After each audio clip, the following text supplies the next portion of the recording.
María Andrea Llovín Yáñez es profesora titular B de tiempo completo y doctora en letras por la UNAM. Especialista en intermedialidad e iconotextualidad, sus investigaciones se centran en las relaciones entre imagen y texto, los cruces entre literatura y artes visuales de los siglos XX y XXI, las poéticas visuales, las interacciones entre arte y lenguaje y los vínculos entre cultura impresa y cultura visual. Su interés principal reside en la circulación del arte moderno mexicano, en los impresos y en la dimensión estética del patrimonio documental. Es cocoordinadora del Sistema Permanente de Investigación sobre Revistas de América Latina, Espiral, y forma parte de diversos seminarios especializados. Como tutora y docente del posgrado en Historia del Arte de la UNAM, imparte cursos sobre intermedialidad e iconotextualidad. Su destacada trayectoria en investigación y docencia la posicionan como una figura clave en el estudio de la intersección entre literatura, artes visuales y cultura visual en México y América Latina. Pues aquí estamos con nuestra invitada de hoy, Andrea Giovene. Ella es la directora de la Biblioteca Nacional, de la Hemeroteca Nacional del Instituto de Investigaciones Bibliográficas, como vieron en su semblanza. Pues bienvenida aquí a TV UNAM. Gracias, John. Gracias por la invitación. Un gusto estar aquí. Pues no sé cuántos de nuestros televidentes han visitado a la Biblioteca Nacional, donde está la casa, tanto de la Hemeroteca como del Instituto. Cuéntanos, ¿por qué visitar la Biblioteca Nacional? ¿Dónde está? ¿Qué tiene? ¿Está abierto al público en general o tienes que mostrar tu credencial la UNAM? ¿Cómo es? Pues muchas gracias por abrir con esa pregunta que creo que es la más importante para los que trabajamos en la Biblioteca Nacional. Justamente invitar a todos los mexicanos a que accedan a la Biblioteca Nacional. Por razones históricas, estamos bajo custodia de nuestra universidad. Somos la Biblioteca de la Nación en la Universidad de la Nación, pero tenemos el fondo documental o uno de los fondos documentales más importantes de América Latina y sin duda uno de los más ricos de la nación. Estamos ubicados en el Centro Cultural Universitario junto al MUAC. Y la verdad cerca es que de Universum. Cerca también. de Universum, exactamente, en pleno corazón del Centro Cultural Universitario, así es que, de hecho, así se proyectó el pabellón cultural con la Biblioteca Nacional como el punto culminante de esa zona. La sala Nezahualcóyotl está por ahí. La sala Nezahualcóyotl, está también la librería Julio Torri, en fin, es como este espacio de la universidad que está pensado también para ir al teatro, para las salas de cine, la sala de conciertos, el museo y, por supuesto, la Biblioteca Nacional. Estamos abiertos de lunes a domingo, cualquiera puede visitarnos. Si quieren consultar nuestros acervos, pueden en ese momento sacar una credencial que les damos en 5 minutos y a partir de ese momento hacerse nuestros usuarios. ¿Por qué ir a la Biblioteca Nacional? Cualquier ciudadano, entonces. Cualquier ciudadano ¿De cualquier mexicano. edad? De cualquier edad. Puedes ir, si buscas un lugar tranquilo para leer, quieres Por investigar, es un espacio realmente muy bello. Es un espacio además muy, muy hermoso que fue pensado justamente como un espacio para generar comunidad. Tenemos además internet para nuestros usuarios, pueden ir a trabajar, pueden ir a hacer sus tareas, pero no somos una biblioteca universitaria como tal, solamente para estudiantes, Claro. sino que realmente, a diferencia de una biblioteca universitaria, estamos abiertos al público en general y tratamos justamente de atender públicos generales, ¿no? Por ejemplo, tenemos un tiflológico, que es un espacio con materiales para quienes no pueden ver o para quienes son débiles visuales. Nuestro acervo está dividido en la zona de hemeroteca, periódicos y revistas, que ahí tenemos el pulso de la información de esta nación, ¿no? Hoy en la mañana llegaron ya todos los periódicos que se publicaron en México, en la Ciudad de México y en los estados, publicaciones periódicas también, y en Biblioteca Nacional está dividida en el fondo contemporáneo y el fondo reservado, que en realidad también cualquier ciudadano mexicano que quiera ir a ver y tocar con sus propias manos un libro de coro, un incunable, puede hacerlo perfectamente en nuestras salas de lectura, ¿no? Un libro del siglo XVI, si alguien quiere ir a ver el ejemplar de Sor Juana, ¿no? De Hombres Necios, la primera edición, ¿no? Que acusáis a la mujer sin razón, ahí lo pueden encontrar, recetarios, libros de ciencia, libros de botánica, tratados de medicina, en fin, todo el conocimiento que fundó este país está en ¿O nuestros qué tal el acervos. periódico en que uno nació? Claro, ¿no? fíjate Del que día, ¿no? Yo nací el 28 de septiembre de eso es muy bonito. 1973. Puedo ver cuál fue el encabezado, Exactamente. ¿no? Cuando hacemos visitas de jóvenes a la investigación, por ejemplo, o con jóvenes de secundaria o de prepa, les entusiasma mucho ver eso.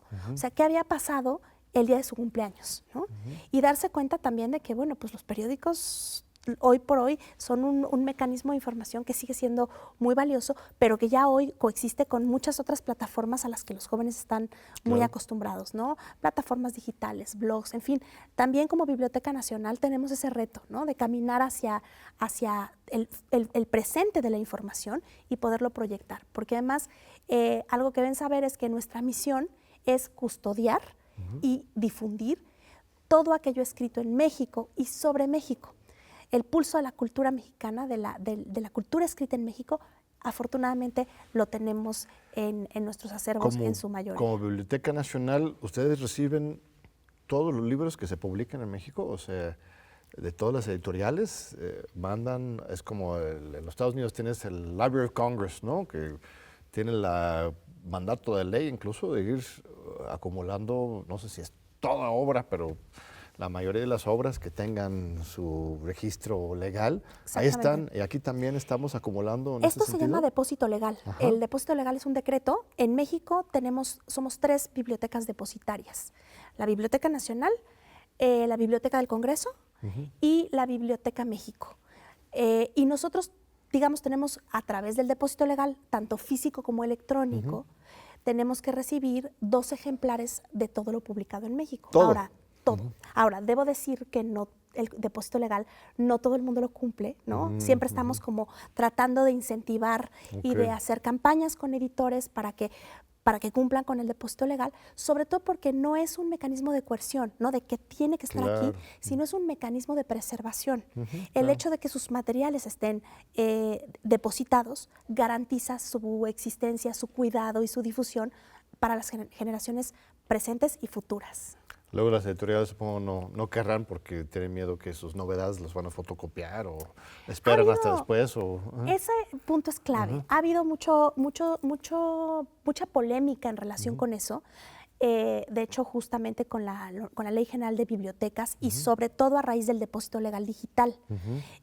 Muchos editores decían, bueno, pero ¿cómo? Si yo deposito esto y lo difunden, pues pierdo obviamente gran parte de los ingresos por los cuales se sostiene la industria editorial. Pero afortunadamente ya se ha podido comunicar con mucha claridad que el objetivo no es para nada ese. Al contrario, nosotros trabajamos completamente comprometidos con el derecho de autor y con la protección al derecho de autor, y que es más bien justamente esta protección de un objeto digital que no está disponible para consulta, de manera que se pueda reproducir, copiar y demás, ¿no? ¿Los mexicanos estamos leyendo más o menos que hace 10 años, 20 años? Yo contestaría casi con absoluta certeza que leemos más. ¿Sí? Solamente que leemos distinto. Por ejemplo, los índices de lectura claramente han disminuido cuando pensamos en libros. O sea, ¿no? ¿cuántos libros has leído en el último año? Esa cifra se ha reducido. Se ha reducido mucho. ¿Cómo cuántos ahora? No tengo la cifra exacta, lo podríamos revisar, por ejemplo, con los reportes de la CANIEM para el caso de México, pero hemos de estar realmente muy bajos en comparación con otros países, ¿no? No leemos ni siquiera un libro al trimestre en México, ¿no? Claro. En otros países estamos en un promedio de un libro al mes, por ejemplo, en los países más lectores. Pero te decía yo que contestaba muy firmemente que leemos más porque todo el tiempo estamos coexistiendo con la textualidad, sobre todo en el contexto digital, ¿no? Redes sociales, los mensajes de texto, la propia ciudad, ¿no? Y sus escaparates, sus espectaculares, la publicidad. Estamos todo el tiempo leyendo. Y algo muy interesante es que el lector contemporáneo lee siempre en planos paralelos. Llevamos a cabo tareas de lectura todo el tiempo en planos superpuestos, ¿no? Por ejemplo, estás trabajando en la computadora con un documento y de repente abres otra página y te llega un mensaje de texto. El multitasking, estás leyendo simultáneamente más que una cosa a la vez. Y eso ha tenido un impacto en la configuración de nuestra conciencia lectora muy importante. O sea, ha mutado para convertirse en un lector distinto. Ahora, algo que sí claramente ha pasado es que somos lectores más distraídos.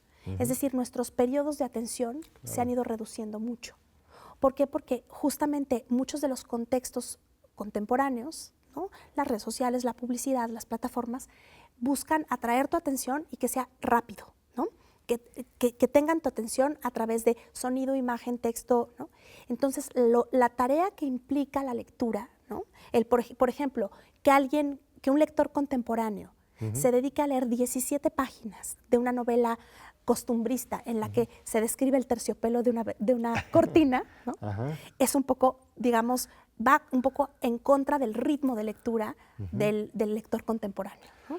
A mí me pasa, igual es simplemente la pantalla o igual es por la edad, pero sí, el mismo texto en papel o en la pantalla, lo leo en pantalla y me desespero, ¿no? Como que quiero ya llegar al final y si lo tengo en la mano, ya como que me doy permiso de tener esa paciencia, ¿no? O sea, sí es un acelere terrible, incluso con el mismo texto. Con el mismo texto. Pero es que tiene que ver con el dispositivo de lectura. El libro es un objeto que va a permanecer en la cultura porque es muy efectivo.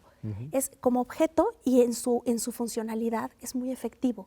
La forma en cómo nos relacionamos con las páginas, la idea de hojear, ¿no?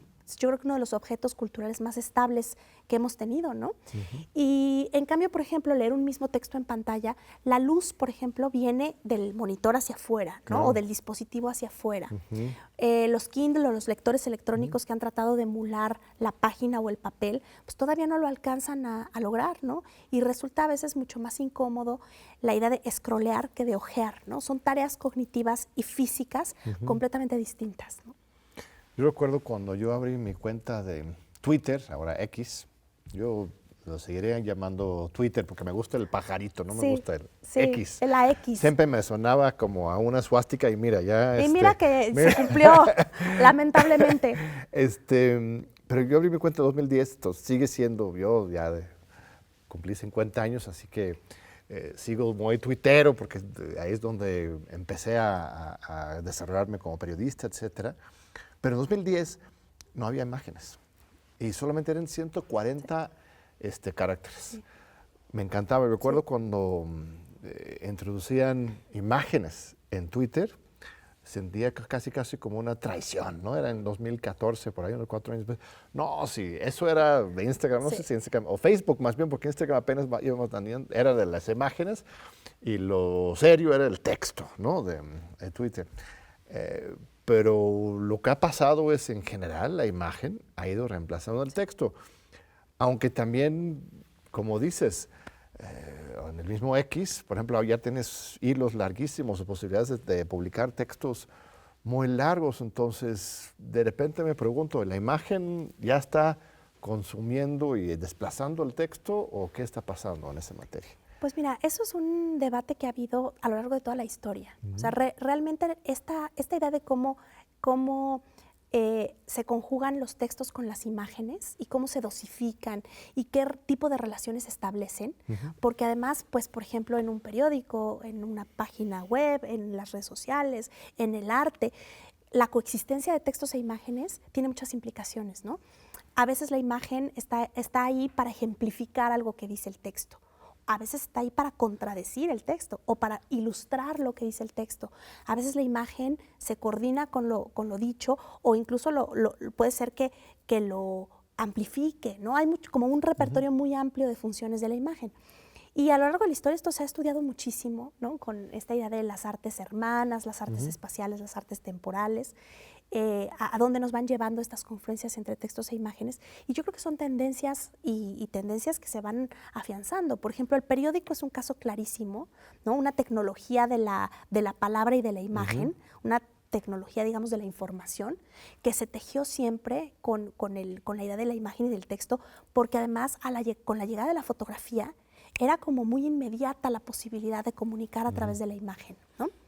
En cambio, pero ahora de repente el texto se subordina, ¿no? a la imagen. Pues, bueno, claro. No solo la imagen, sino el video, ¿no? Y la imagen TikTok, en movimiento. eso Sí. ya como que hay algo en el humano que el movimiento Sí. nos estimula, nos atrae y de repente eso va conquistando aún más, ¿no? Completamente, por ejemplo, pero es una cuestión incluso evolutiva. Cuando un bebé está, pues digamos, en sus primeros meses, la imagen en movimiento, o sea, algo que se mueva, es lo primero que va a atraer su atención. Y eso, digamos, que tiene un impacto neurocientífico, digamos, que se quedó muy enraizado en nosotros. O sea, no hay cómo ganarle a la agilidad de la imagen en movimiento en una pantalla, ¿no? Y eso tiene que ver con que el mundo contemporáneo es profundamente ocularcentrista, ¿no? La imagen, le damos un peso muy grande a la imagen y un valor de verosimilitud muy grande a la imagen, que eso también es muy interesante, no solamente el peso o la importancia, sino el lo vi y lo creo, ¿no? O sea, es que está ahí. Y en cambio, por ejemplo, hay redes que han ido ganando terreno en términos de la imagen, como Instagram, ¿no? Que pues prácticamente lo que tú tienes es una curaduría de imágenes que en conjunto te van contando una historia. Y la imagen, lo que tiene la imagen es que es inmediata. Tú ves una imagen y puedes leerla en una fracción de segundo. Y un texto es justamente los textos son artes espaciales, artes temporales, se realizan en el tiempo. Entonces tú necesitas justamente leer una palabra y otra para ir configurando sentido. Entonces, los procesos cognitivos de la imagen en ocasiones son muy efectivos porque comunican algo de entrada muy, muy rápido, ¿no? Y si es imagen en movimiento, todavía más. Y si además tiene sonido y es interactivo, ya, ¿no? Ya estás ahí. Pero implica un atrofiamiento, una reducción de la conciencia, nuestra capacidad de comunicarnos, o es solamente una metamorfosis que nos está generando otra conciencia, no necesariamente inferior? Sí, yo no lo pondría en términos como de que estamos perdiendo necesariamente, sino más bien que está mutando, que está evolucionando. Por ejemplo, nuestra comunicación escrita ha tenido ahora una gran revolución a través del uso de WhatsApp, y cómo muchas veces completamos lo que estamos escribiendo a través de stickers, de, digamos, distintos símbolos, caritas. Los emoticons. Exactamente, emoticones que pues completan lo que no puedes tener en un texto, ¿no? Que es la entonación, una serie de elementos paralingüísticos. Y se ha vuelto muy efectivo. Y ha sido también una forma como de que la semiótica se amplíe, ¿no? Yo no lo pensaría en términos como realmente de que sea algo que estamos perdiendo, sino que estamos ganando, ¿no? Está mutando. Por ejemplo, cuando surgieron los libros electrónicos, ¿no? Era muy por los años 2000, por ahí, pues todo el mundo hablaba de la crisis de las bibliotecas, ¿no? Del apocalipsis del libro, que el libro se iba a acabar, que ya nunca más iba a haber libros. Y en realidad, bueno, pues vimos que eso no fue así, ¿no? Sino que toda la textualidad electrónica, páginas web, blogs, libros electrónicos, e-books, literatura electrónica, textos expandidos, ¿no? Pues fueron tomando un cauce y una serie de dinámicas, y eso no necesariamente implicó la desaparición de los libros. Claro, y seguimos yendo al cine, por ejemplo. Claro. O sea, las artes clásicas siguen. Claro. Hay quizás pues, más exigencia para que mejoren su calidad, los libros, el cine, pero ahí siguen. Vamos a un breve corte. También tenemos el gran tema de la inteligencia artificial que te quiero preguntar, que es lo más nuevo y reciente.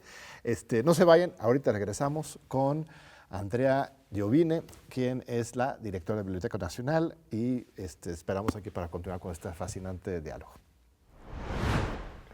Continuamos con la doctora Andrea Giovine. Ella es la directora de la Biblioteca Nacional, de la Hemeroteca Nacional, del Instituto de Investigaciones Bibliográficas. 3 cachuchas en uno. Un privilegio tenerte, estimada. No, al contrario, gracias. Estamos hablando sobre temas muy interesantes. Yo quería escuchar tu opinión también sobre la inteligencia artificial. No sé si eso sea un concepto correcto siquiera.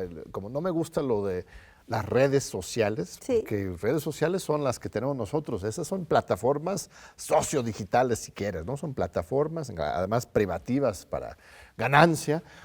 Y esto no es realmente inteligencia como tal, artificial. Es, no sé, cómo definirlo y cómo nos está y nos cambiará nuestra manera de comunicarnos, de leer, de escribir, de expresarnos? ¿Cuál es tu perspectiva sobre esto? Bueno, yo creo que es un tema que verdaderamente no podemos eludir, ¿no? Desde cualquier disciplina, desde cualquier ámbito del quehacer humano, desde cualquier tarea a la que nos dediquemos, cualquier área del conocimiento en el que nos desarrollemos. Creo que hoy la inteligencia artificial es clave y sobre todo es algo que ya no es tan lejano, ya es una cuestión que estamos viendo todos los días. En el caso específicamente, por ejemplo, de nosotros como Biblioteca Nacional, para nosotros es una enorme oportunidad la inteligencia artificial. A mí me interesa mucho pensar cómo a través de los grandes modelos de lenguaje, la lingüística de corpus y específicamente la inteligencia artificial, lo que podemos hacer es que nuestros acervos se conviertan en un big data que se pueda interrelacionar para lograr que el conocimiento se pueda conectar con mucha mayor eficiencia y velocidad. Que hablen tus archivos, ¿no? Exactamente. O sea, en lugar de estar ahí guardados, que les puedes preguntar y Por que supuesto. te contesten, ¿no? Unas de las primeras pruebas que hicieron en Gemini tenían que ver con investigaciones, ¿no? Y, pues, por ejemplo, lo sabemos todos los que nos hemos dedicado a la investigación, de pronto para peinar un corpus en busca de algo, ¿no? Si tú quieres a lo mejor rastrear un movimiento político, ¿no? Algún momento clave en el que la democracia tuvo un hito específico, pues te tienes que ahí dedicar, ¿no? Un buen rato a estar conectando los puntos, ¿no? Y lo que nos permitiría hacer la inteligencia artificial, obviamente con procesos de digitalización muy robustos, metadatos muy bien ubicados, es que esa información se pueda conectar a través de instrucciones que le podamos dar en términos de qué queremos obtener como resultado. Y, por ejemplo, los tiempos se eficientan enormemente, ¿no? Estoy hablando de lo que se puede tardar un investigador a lo mejor en 6 meses en revisar un corpus y de pronto lo que con inteligencia artificial se puede hacer a lo mejor en una jornada de trabajo, ¿no? Pero pierdes algo también, ¿no? Sí. O sea, el hecho de ir a una biblioteca, revisar los tomos, perderte un poquito, procesar los datos desde lo más inicial, es también parte de la obra de investigar y de la experiencia y vas aprendiendo cómo analizar y construir. Si todo ya te viene procesado, masticado y simplemente cortas y pegas, estás perdiendo un paso importante en ese proceso de creación, ¿no? Yo creo que ahí el aprendizaje y el conocimiento y la forma en cómo hacemos investigación es lo que va a cambiar mucho. Es decir, ¿quién procesa esa información? ¿Quién programa esa búsqueda de información? Claro, hay una parte muy elemental, como muy rudimentaria, en donde, pues claro, la máquina te puede hacer la tarea, ¿no? Te puede dar la información y tú copias y pegas. Y ahí, por supuesto, que no hay ningún tipo de aprendizaje, ningún tipo de utilidad. Pero cuando lo que puedes lograr es conectar grandes bloques de información para que tú con esos resultados puedas procesar esa información, creo que ahí puede haber mucha ganancia. Ahora, hablábamos alguna vez tú y yo sobre el tema de los algoritmos, ¿no? Que están muy vinculados también con todo este contexto de inteligencia artificial. Y lo que es un hecho es que la experiencia de ir a la biblioteca o a un archivo o a un acervo físico tiene también como experiencia una naturaleza que no se puede emular en lo virtual. Es decir, son cuestiones distintas. Pero lo decíamos, ¿no? Poder ir a hacer una búsqueda y de pronto encontrar algo que no estabas buscando, ya en sí mismo, esa parte es muy interesante en nuestras sorprenda, trayectorias porque de si búsqueda. vas a Google o cualquier base y le haces tu pregunta, tú estás dirigiendo la búsqueda y te van a responder dentro de un ámbito muy limitado. No te va de repente a aparecer por ahí en un estante, en la esquina, un libro rojo que pues por pura curiosidad lo voy a agarrar y mira. Es totalmente, ¿no? Eso es absolutamente cierto, porque además pues tú estableces los parámetros de la investigación y te responde lo que preguntaste, ¿no?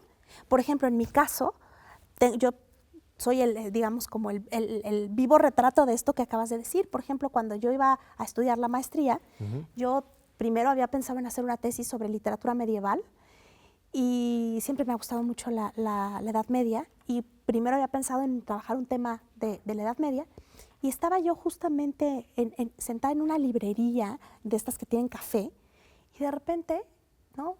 quise tomar un libro y se me cayó uno de arriba. Y el que se me cayó fue un libro de poesía visual. Y además siempre me ha gustado mucho el arte, y entonces dediqué mi tesis de maestría de maestría de doctorado y muchas investigaciones posteriores a las poéticas visuales, literalmente por ese momento de azar en el que el libro se me vino encima, ¿no? Destino, azar, pero ese tipo de experiencias pues son también muy enriquecedoras, ¿no? Y son caminos bien distintos, ¿no? Regresando a ese tema de tus investigaciones de la... ¿Cómo le dices? El texto-imagen. La iconotextualidad. Iconotextualidad, sí. ¿no? Cuéntame, porque estaba leyendo algunos de tus artículos científicos más recientes, citas a un teórico estadounidense que, que comenta sobre la idea de que en el siglo XX al principio se habla del giro lingüístico, ¿no? Que de repente el lenguaje es donde se enfocan los filósofos para entender la intermediación de nuestra experiencia. Antes era la conciencia, ¿no? La razón, y de repente ya es el lenguaje.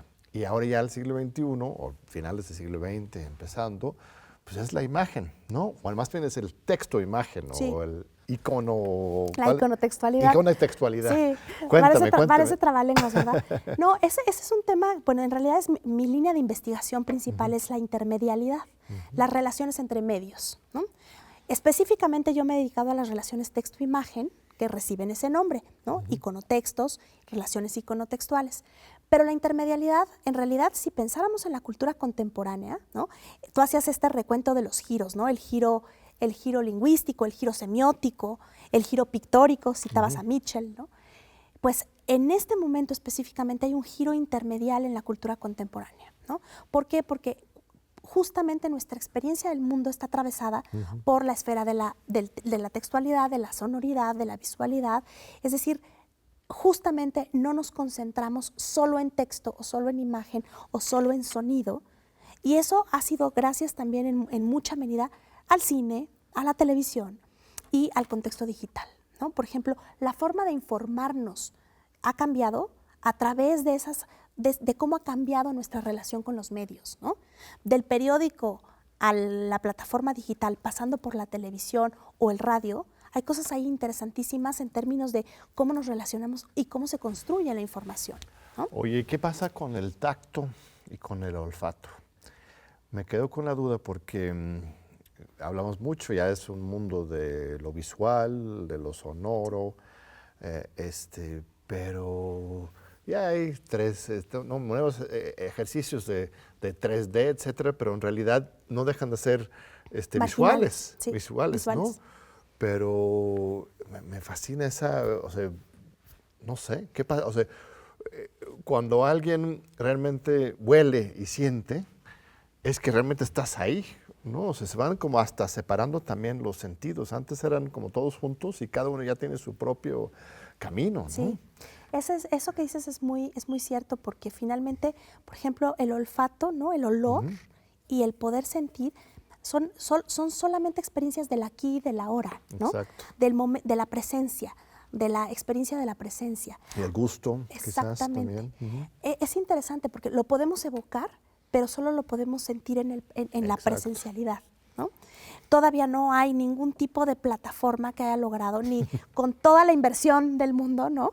Que tú puedas anunciar un perfume y oler el perfume, ¿no? Pero también es bien interesante pensar en todas las posibilidades que ha tenido, por ejemplo, la imagen, pensando, por ejemplo, en el contexto de la publicidad, para traducir el olor en imagen, ¿no? En sofisticación, en códigos visuales, justo porque el olor es algo, o el sabor, es algo que no puedes traducir y trasladar tal cual, ¿no? Entonces se traduce a imágenes. Por ejemplo, si tú quieres invitar a alguien a que vaya a un restaurante, ¿no? Pues no puedes hacer que perciba el sabor del platillo, pero sí que lo relacione con el hogar o con la diversión o con ciertas cosas específicas que detonan en la persona el gusto, ¿no? Es como una intermediación muy particular, y lo mismo el olfato. Quizás también por eso hay tanto hipersexualización quizás en la música, en las imágenes, porque justamente o sea, están haciendo un esfuerzo como exagerado para hacerte sentir, ¿no? Sí. Es fascinante lo que está pasando con la configuración de nuestro ser, literalmente, ¿no? Completamente, porque además tiene que ver con una cuestión del el sujeto, cómo se plantea, en dónde se para el sujeto contemporáneo frente a todas estas circunstancias, ¿no? Un sujeto que además es capaz de ser, como en primer momento de la historia, creador, productor y consumidor de sus propias imágenes, ¿no? No solamente estar del lado de soy el creador del texto, soy el creador de la imagen, sino todo eso junto, ¿no? Los mecanismos de autoedición contemporáneos, ¿no? Esta posibilidad de que tú lances una botella al mar, ¿no? Un pensamiento en Facebook, un post en Twitter o como quieras, y que de repente tengas ese nivel de resonancia, ¿no? Esa caja de resonancia que también ha cambiado mucho la noción del individuo, el sujeto y la esfera pública, ¿no? Otro tema que trabajas ejerces la traducción, ¿no? Traduces obras literarias, supongo principalmente de francés, de inglés, de italiano al español. Eso mismo es una experiencia pues muy profunda, ¿verdad? No, el ChatGPT ni el Google Translate resuelve realmente el esfuerzo de una buena traducción, ¿no? Pues es que en realidad, si te fijas, estamos hablando de lo mismo, ¿no? O sea, la traducción en realidad es también un ejercicio intermedial. A veces cuando hablamos de traducción interlingüística, ¿no? O sea, de una lengua a otra, pues estamos en un mismo sistema de signos, pero digamos, mi interés siempre ha sido como muy teórico en relación con estas medialidades, ¿no? Yo me he dedicado a la traducción por muchísimos años y traduje, pues, libros de literatura, textos, teatro para marionetas, recetarios de cocina, libros de política. Por ejemplo, uno de los proyectos que recuerdo con mucho cariño fue haber traducido un libro sobre un infiltrado de una célula en Al-Qaeda, ¿no? En su momento, proyecto muy, muy interesante. Textos, te digo, sobre finanzas personales, medicina no textos científicos como tal, sino textos de divulgación médica. Y la verdad es que la traducción para mí siempre fue una oportunidad de aprender y de trabajar temas de todas las posibles índoles. Y me ha tocado ver en todos estos años, a mí me tocó todavía traducir con un diccionario en papel. Claro. Que un traductor de hoy te diría, pero ¿cómo crees, no? O sea, con los 2 tomos del María Moliner y con Le Petit Robert, ¿no? Y también me tocó ya como empezar a trabajar con diccionarios electrónicos, y algo que fue una revolución en el mundo de la traducción, antes del ChatGPT y todas estas cosas, que eran las memorias de traducción.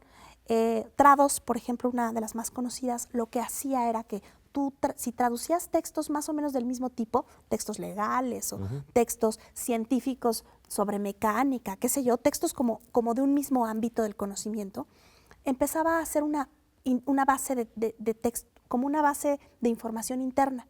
Y te decía, mira, esto ya lo tradujiste antes y lo pusiste así, ¿lo validas o no? ¿No? Fueron como primeros programas que procesaban información y texto, y que ahora vemos en el ChatGPT y demás, pues ya muy, muy avanzados, ¿no? A mí me sigue interesando mucho y de pronto hago ahí experimentos para ver cómo lo traduce, y yo creo que todavía tiene mucho por calibrarse, ¿no?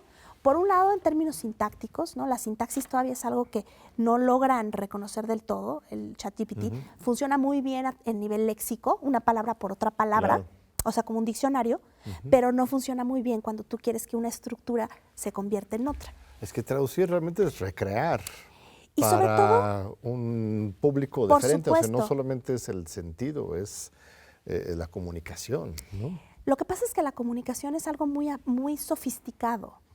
Sobre todo si pensamos en términos de psicolingüística, ¿no? O sea, por ejemplo, yo te puedo decir ahorita, oye, John, hace mucho frío, ¿no?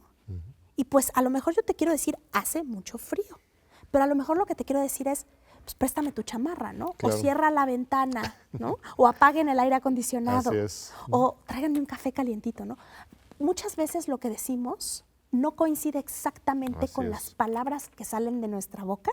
La ironía es un caso clarísimo, ¿no? Que yo te diga, oye, qué bien se te ve esa camisa, ¿no? Y que tú digas, ay, no. Todas esas sofisticaciones que están en un nivel que no es el de la relación palabra a palabra, para una máquina todavía es muy difícil de poder comprender esas sofisticaciones que no están en lo dicho, sino justamente en todo lo no dicho, ¿no? ¿Pero podrán aprender eventualmente? La ¿o verdad no? yo creo que sí. ¿Sí? Yo creo que sí. Y yo creo que también eso es parte de lo que tenemos que empezar a hacer. O sea, cómo, por ejemplo, cómo trabajar la traducción o cómo, en este caso, formar traductores, por ejemplo, o trabajar como traductores, pensando en cómo usar esas herramientas. Pero entonces ¿no? vamos a terminar como auxiliares asistentes de las máquinas. Yo eso creo que para nada. Van a ser nuestros auxiliares, siempre. Sí, pero a un momento dado se puede invertir los papeles, ¿no? Pues mira, ese es el gran temor, ¿no? Que había incluso creo que desde Terminator, ¿no? Sí. O sea, siempre ha sido como, es un tópico. El tema de la máquina es incluso un tema renacentista, ¿no? O sea, hasta qué punto la máquina va a llegar y la tecnología va a llegar a estar por encima del ser humano. Yo creo que nunca hemos estado tan cerca de eso como ahora, eso sí creo, ¿no? Que también, pues, se ha hablado mucho de los límites éticos de la inteligencia artificial, ¿no? Hasta dónde sí, hasta dónde no. Yo creo que tenemos que, como sociedades, ser muy inteligentes y establecer parámetros. La inteligencia artificial necesita una regulación clara, porque si no, entonces sí vamos a ponernos en riesgo y se va a poner en riesgo nuestra creatividad, nuestra autonomía, nuestro espíritu crítico, la democracia, ¿no?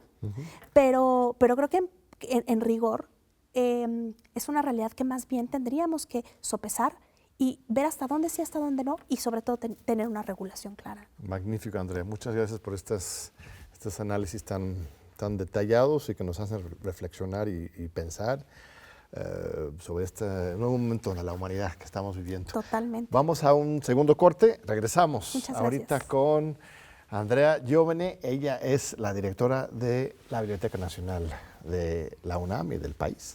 Así que no se vayan, regresamos en 2 minutitos. Aquí seguimos con la doctora Andrea Giovene. ¿Lo dije bien? Lo dijiste perfecto. Perfecto, sí. Es italiana Sí. el apellido, sí.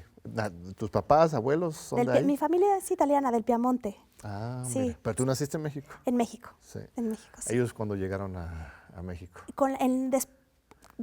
Justo después de la Primera Guerra Mundial. Entonces, bueno, pues hay toda una historia de la familia relacionada con México y con Italia y con pues una historia de inmigración, ¿no? Y de como muchas familias mexicanas, ¿no? Llenas de esas historias. ¿Y dónde naciste? ¿En la Ciudad de México? Sí, en la Ciudad de México. Qué bonito. Sí. Como directora tienes un año aproximadamente. Estoy a punto de cumplir un año en febrero, a inicios Muy de bien. febrero. Pues más o menos cuando está saliendo este programa de aire, entonces te quedan por lo menos 3, sino 7 años, ¿no? Con los periodos aquí de directores en la UNAM. ¿Cuáles son tus grandes proyectos, tu visión para el futuro? Nos has invitado del PUEDS a unas reuniones muy interesantes sobre la cátedra sobre periodismo que estás desarrollando. En fin, ¿cuál es tu visión y cuáles son algunos proyectos que estás impulsando? Pues muchas gracias por darme la oportunidad de compartir un poco de lo que queremos hacer en la Biblioteca Nacional, en la Hemeroteca, en el Instituto. Pues una de las cosas más importantes, al menos para mí, tiene que ver con plantear que el patrimonio que nosotros custodiamos es un patrimonio muy amplio, muy diverso. O sea, el concepto de diversidad para mí es clave. No somos nada más una biblioteca que tenga o que trabaje temas relacionados con la historia o con la literatura. Tenemos patrimonio científico, tenemos tecnología, patrimonio tecnológico, patrimonio sonoro, por ejemplo. Y nos interesa mucho plantearnos así, ¿no? Como un acervo que tiene muchos temas distintos y mucha, pues digamos, una riqueza y una diversidad enormes. En ese contexto también me interesa mucho plantear la vigencia de una institución como la nuestra. Hoy las bibliotecas ya no son nada más almacenes de conocimiento o lugares a los que uno llega a hacer una consulta, sino que son centros de conocimiento y de información, o sea, lugares en donde suceden cosas, en donde se activa ese conocimiento. en donde el patrimonio cobra vida, ¿no? Y en ese sentido, por ejemplo, para plantear la enorme vigencia que tiene la Hemeroteca Nacional, que fue una de las razones por las que nos conocimos tú y yo, John, empezamos a trabajar la propuesta de una cátedra que estamos impulsando con la alianza de grandes instituciones y dependencias y aliados tanto de la UNAM como el PUETS, como fuera de la UNAM, y que tiene como tema central hablar sobre prensa, democracia y ciudadanía informada, ¿no? Uno de los ejes de esta cátedra tiene que ver con la desinformación y cómo podemos combatir la desinformación desde una biblioteca nacional y desde una hemeroteca nacional, ¿no? El Foro Económico Mundial este año, en 2025, por segundo año consecutivo, volvió a mencionar que la desinformación es el riesgo más grave que va a enfrentar la población mundial en los próximos años, por encima de la crisis medioambiental, por encima de la violencia sistémica, porque justamente tiene que ver la desinformación con el resquebrajamiento de la democracia, ¿no? Pero ya tienes a Mark Zuckerberg que dijo, no, pues ¿sabes qué? Voy a despedir a todos mis fact-checkers y Por supuesto. y ya no me interesa hacer ningún seguimiento ahí para quedar bien con Trump, ¿no? Es grave, lo que está sucediendo en este momento es gravísimo, porque justamente de por sí las redes sociales ya eran estas instancias, estas plataformas sociodigitales, como muy bien las llamaste, ya eran estas instancias en donde de pronto pues la legitimidad de la información no necesariamente era siempre confiable. Sabemos mucho también de todo lo que se ha hecho en términos de construir noticias falsas, ¿no?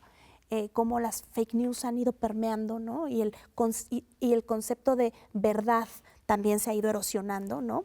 Por algo estamos en la época de la posverdad. Pero justamente estas declaraciones recientes, ¿no? de despedir a los fact-checkers o ya de plano que no haya ningún tipo de verificación de la información, pues realmente pues dejan ver que necesitamos estas iniciativas, ¿no? Porque no tenemos la fuerza, a lo mejor la fuerza económica para oponernos a estos grandes consorcios de información, a estos grandes corporativos de la información, pero sí podemos mantener el espíritu crítico, ¿no? Mantener nuestra resistencia es esa, es la resistencia de la construcción del espíritu crítico. ¿Y la cátedra quiere llegar sobre todo a la comunidad estudiantil, a la ciudadanía en general, o los niños, los jóvenes? ¿Qué es lo que estás buscando? Pues, por un lado sí, a la comunidad estudiantil. De hecho, queremos trabajar este año con jóvenes para justamente saber ellos cómo identifican y cómo tratan la desinformación. Y por otro lado, por ejemplo, como biblioteca y hemerotecas nacionales, tenemos la posibilidad de llegar a todos los públicos. Y nos interesan también públicos que no han sido los públicos tradicionales, por ejemplo, adultos mayores, ¿no? O niños y jóvenes. Es decir, los niños y jóvenes, si nosotros podemos incidir en la estrategia en contra de la desinformación y formar lectores críticos, embajadores de la información, defensores del patrimonio, ¿no? Pues estamos también impulsando una conciencia que pues de algún lado tendrá que ir echando raíces, ¿no? Estaría bien que la biblioteca, bueno, ya tienes mucha chamba, pero yo imagino que así como tenemos muchos servicios nacionales, ¿no? De los terremotos, ¿no? ¿Cómo se llama? El sismológico. El sismológico, sí. ¿sí?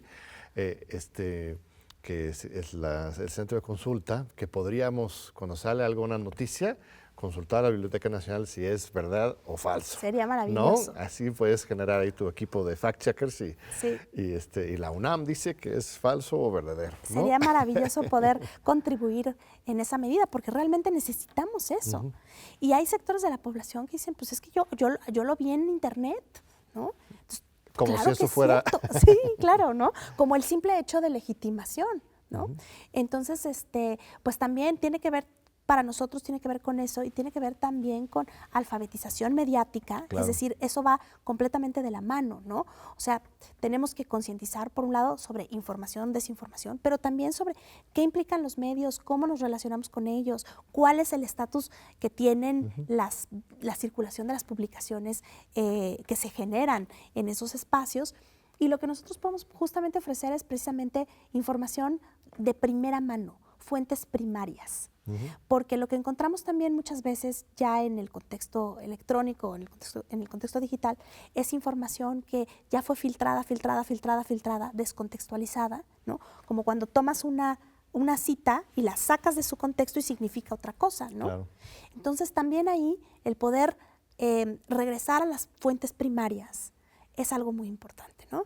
Yo siempre digo, y a lo mejor suena, te vas a reír, John, pero las bibliotecas son los gimnasios de la mente del mañana, ¿no?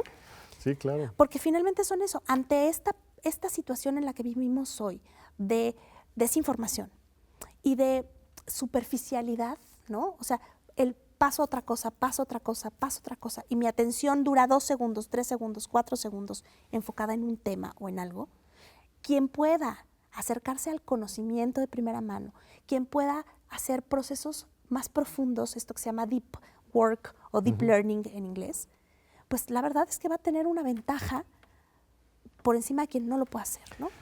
Es muy importante esta apuesta por incidir en la coyuntura de la discusión pública que Sí. estás haciendo, porque luego unifican a la UNAM por la expertise en estudios históricos profundos sobre la prensa en siglos pasados, sobre la democracia con los griegos, etcétera, pero intervenir en la discusión pública desde un enfoque universitario y abrir las puertas de la Biblioteca Nacional, que ya están abiertas, pero que la gente llegue y la aproveche y aprenda, y que sea realmente un semillero de conciencia ciudadana, me parece pues, un gran proyecto, ¿no? Pues sobre todo ese es uno de los eslabones clave de nuestro proyecto, ¿no? Que podamos tener un lugar en la sociedad, reposicionarnos con un lugar en la sociedad como una institución que no es nada más una institución de memoria, que sí lo es, ¿no? Este lugar donde se conserva y se preserva el patrimonio documental de nuestro país, pero también un lugar que es coyuntural en el debate público, ¿no? Justamente desde la posibilidad de plantear lo que la información y el conocimiento pueden representar en una sociedad como la nuestra.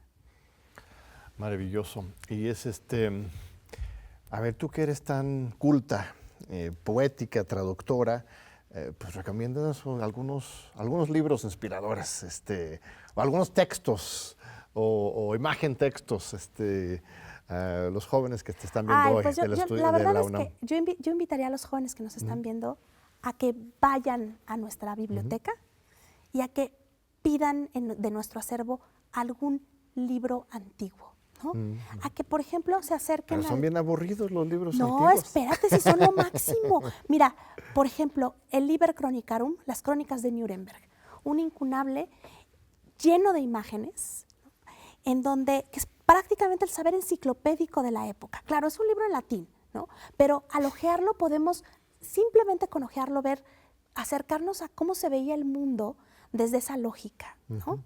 O el Jardín Americano. Nosotros acabamos de publicar en nuestras redes un reel, búsquenlo, sobre el Jardín Americano. Un libro, es un manuscrito de principios del siglo XX, si no me falla la memoria, y es un libro que recoge todo el saber botánico de la época, con imágenes y con los nombres de las plantas. O sea, tenemos una cantidad de cosas maravillosas que pueden encontrar ahí, Hiciste ¿no? recientemente, bueno, el equipo, una curaduría de noticias sobre Ayotzinapa, ¿no? A propósito Sí. de los 10 años. Cuéntame de eso. Pues en realidad nuestro servicio de sistematización hemerográfica, nuestra página se llama Siena. Tenemos, por un lado, por ejemplo, lanzamos esta colección hemerográfica sobre Ayotzinapa, que lanzamos justamente ahora que se cumplieron los 10 años de Ayotzinapa, y ahí pueden encontrar justamente un trabajo que se hizo, ¿no? De minería de textos, de estar buscando en las publicaciones de mayor circulación, Proceso, La Jornada, El Universal y varias más, todas aquellas noticias que se publicaron sobre Ayotzinapa. Nuestras colecciones temáticas son muy enriquecedoras y útiles en ese sentido.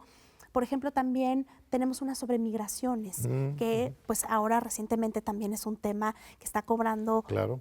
un enorme interés, ¿no? Por las lamentables políticas, antipolíticas sobre migración.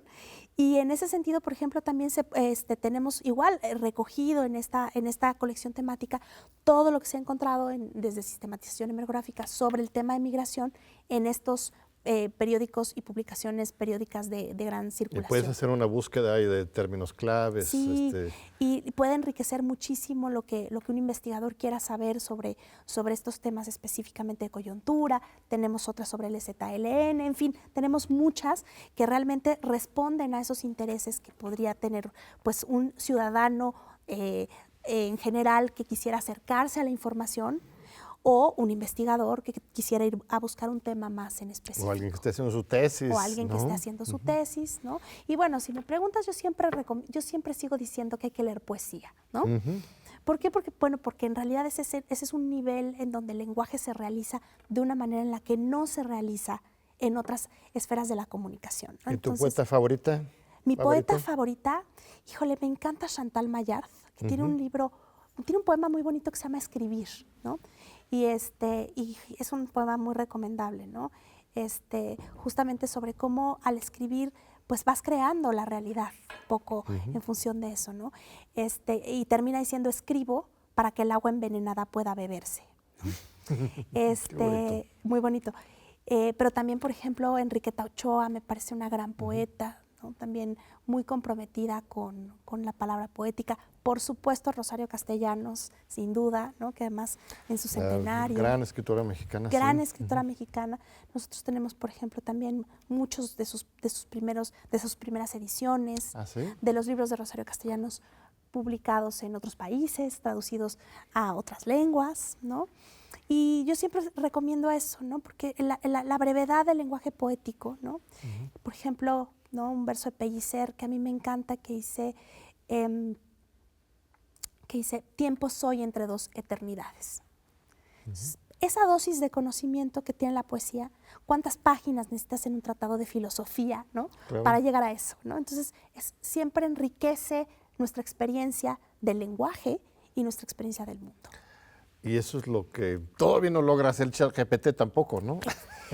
Híjole, bueno, pues pueden es que, escribir ¿qué crees? poesía, pero poco. Pues mira, yo una vez también hace poco hice un ejercicio así como, a ver, con parámetros específicos, a ver, escribe un poema que tenga metáfora, pero que tenga metáfora extendida, pero que tenga, y no era del todo, o sea, no era del todo malo, ¿sabes? Okay. Esperabas que iba a ser como más robótico. Sí. Ahora, también eso da para otro tema muy interesante, ¿no? La propia poesía aleatoria, la poesía generativa. Mira. Tiene muchos años. Esto como pensando en qué pasa con una máquina y si la máquina puede escribir poesía, ¿no? Pero ya también hay cosas que, ¿sí? Pues qué linda conversación, Gracias, estimadísima Andrea. No, gracias a ti por todo. por estar aquí con nosotros. Gracias a nuestro público. Visiten a la Biblioteca Nacional. Por favor, vengan a vernos. Eso. Es su patrimonio y es su biblioteca. Y espero que nos vuelvas a visitar pronto también, Andrea, para informarnos de los logros y nuevos proyectos. Muchas gracias por la conversación y por la invitación. Al contrario, y gracias a nuestro público por estar con nosotros todos los domingos a las 7:30 aquí en Diálogos por la Democracia de TV UNAM. Te esperamos de nuevo en 8 días.